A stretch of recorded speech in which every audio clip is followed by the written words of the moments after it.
What's up everybody, welcome back to my YouTube channel. Thank you for tuning in, and in today's video we're going to be talking about a $33,000 wholesale deal I recently did in Texas. There was a lot of different things I had to go through in order to get this deal closed and get paid, which is valuable information for you. So make sure to stick around to the end of the video. Also, if you're not already subscribed, make sure you go down below, hit the red button and subscribe to the channel. It helps me reach more people and impact more lives, so I'd really appreciate it if you go subscribe. Other than that, let's get right into the video.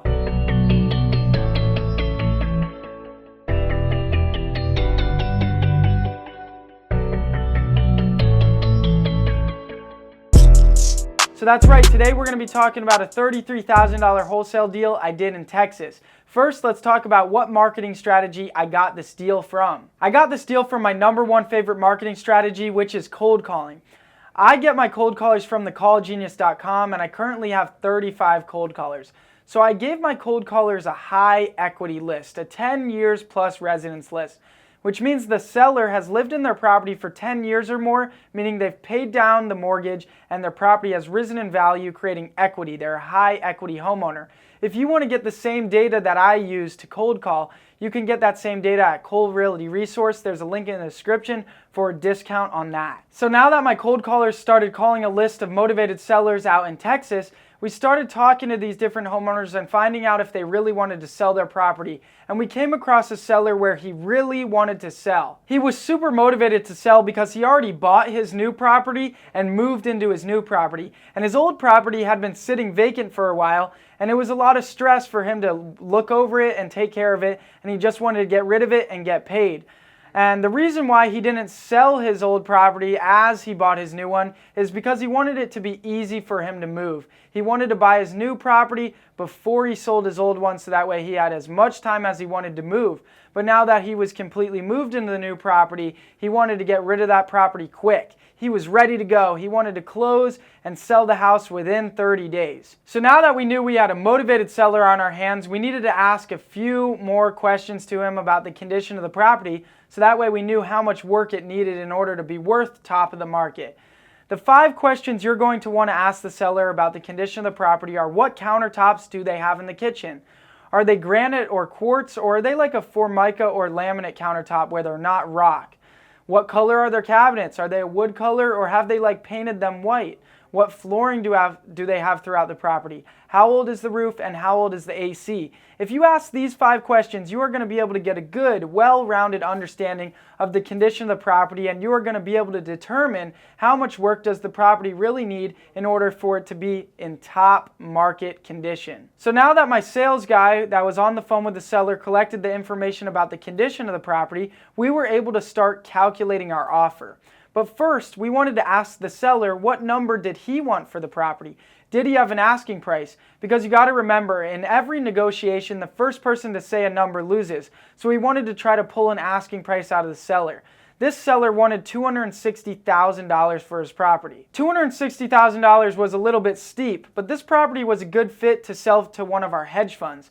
And our hedge funds pay closer to market value. So because $260,000 was still under market value by about $40,000, we thought we had some room here to make some money selling it to a hedge fund. So now that we had the seller's asking price, we started calculating our offer. We used my offer calculator that I created in order to plug in all the numbers and find out what our MAO was, our maximum allowed offer. If you're struggling to make accurate offers to the homeowners, make sure to check out jacobblank.com/shop. My offer calculator that I created is available there for you, so that way you can make offers accurately. So we ran all our numbers on PropStream and found out what the property was worth running our numbers on PropStream. PropStream is an all-in-one real estate investor tool. If you don't have PropStream, I highly recommend you check it out. There's a link in the description for you to get a 7-day free trial. Once we ran our numbers on PropStream, we were able to find out that the property was worth about $320,000 fully redone. And in its current condition, it was probably worth about $300,000 to $290,000, $299,000, somewhere around there. So now that we knew what the ARV was, we were able to plug the ARV into the offer calculator, and then the offer calculator did all the calculations and it spit out our MAO. And it told us we should pay the seller $250,000. I thought we could have paid him $260,000 and it still would be a deal, and it would have been a deal. But remember, just because the seller wants $260,000 doesn't mean we're going to give them their asking price. You always need to negotiate. The more money you can get off, the better, because you're going to score a bigger deal. So we presented the offer to the seller. We told the seller, hey, we're going to be able to pay you $250,000 for your property. This is a cash offer that's net to you. We cover all the closing costs and there's no commissions, so this is going to go right into your pocket. And the seller said, hey, I'll take it, right? He wasn't very picky about price, and he liked us more than what the dollar amount mattered to him, right? We made our product, our service, us as a company, worth more than the dollar amount. And if you're able to make your product, your service worth more than the dollar amount, you will win in every sales situation and in every negotiation. And so because we made him like us so much, he accepted our offer just like that. And now we sent him over the contract. We sent him over the contract through DocuSign. If you are not using an e-signature platform to get your deals locked up, I highly recommend that you do. If you are going out to the properties and setting appointments and driving there, meeting with them and then driving back and they don't sign, you are wasting so much time. You can make so much more money if you stay at your desk and do this all virtually. Try to get the deals locked up through the computer. So make sure you're using DocuSign to your advantage when trying to lock deals up and sending the contracts virtually through email for signature. We sent over the contract through email to the seller and he signed on the dotted line, and now we had the deal locked up. So now that we had the deal locked up, it was time for us to get everything we needed ready in order to market the deal to our cash buyers and our hedge funds. And that being said, if you guys want to use my cash buyers list to sell your deals, me and my team will help you sell your deals for top dollar to my cash buyers. If you have a deal that you're trying to sell, make sure to go ahead and submit it at jacobblank.com/dispo and we'll help you sell your deal. But now we needed pictures, right? And we could have sent somebody out to the property to take pictures and we would have had to pay them to take pictures, because keep in mind the deal is in Texas, it's a virtual market. I can't just drive out to the property and take pictures, so I needed to either send somebody out there or get the seller to take pictures. And if I get the seller to take pictures, it's free. I don't got to pay anybody to go out there. So I tried to get the seller to take pictures, and it took a little bit of coaching to teach him how to take the pictures and to teach him how to send them to us.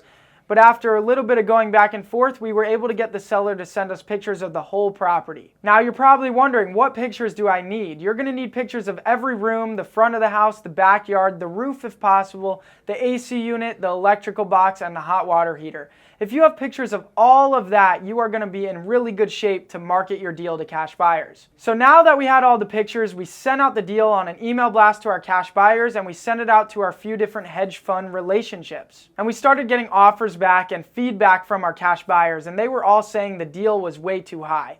We had the deal locked up at $250,000 and we were marketing it for sale at $295,000, and it was worth about $320,000 fully remodeled. So if for a normal cash buyer, it's to be expected that we're asking too much money because there isn't enough spread for them to make a profit. But for a hedge fund, they'll pay closer to retail, so it looked better. But the hedge funds take a little bit longer to get offers back to us than the cash buyers. So it took about 3-4 days for us to get offers back from the hedge funds. And in the meantime, the feedback we were getting from the cash buyers made it look like we locked up the deal way too high and we were a little bit concerned. But after we waited a few days, we finally got offers back from our hedge funds. A few of the hedge funds passed on the deal, and one of them offered us $295,000. They said, we'll pay you your asking price. So now that we had a hedge fund willing to pay us our asking price, we had them send over the contract. Now, unfortunately, we weren't going to get the full $295,000. We were going to have to do a double close because that was their policy, and that was going to cost us about $4,000 in closing costs. And we were also going to have to pay the realtor a 3% commission because with this hedge fund, a realtor has to represent us. So in total, it was going to cost us $12,000 in costs. And that made us net $283,000, leaving us $33,000 in profit. This offer was still higher than anything else we had, so we were excited and we were ready to move forward with the deal, so we signed the contract. Now that we signed the contract, the hedge fund needed to send an inspector out to the property. Good thing the property was in good shape, so we didn't really have any pushback on price, and they said after the inspection we were good to go, and we proceeded along the transaction process. The title company had all the paperwork, so they prepared the closing docs for the buyer to sign and the seller to sign, Buyer wired money on the day of closing, and boom, the deal recorded with the county, and we had another amazing wholesale deal done. And there we go, another amazing wholesale deal where we made $33,000 profit in the books. There we go. If you enjoyed this video, if it was helpful, make sure to go down below, hit the like button. Also, make sure to hit the red button and subscribe to the channel. It helps me reach more people and impact more lives, so I'd really appreciate it if you go subscribe. Other than that, I'll see you guys on the next video. Peace.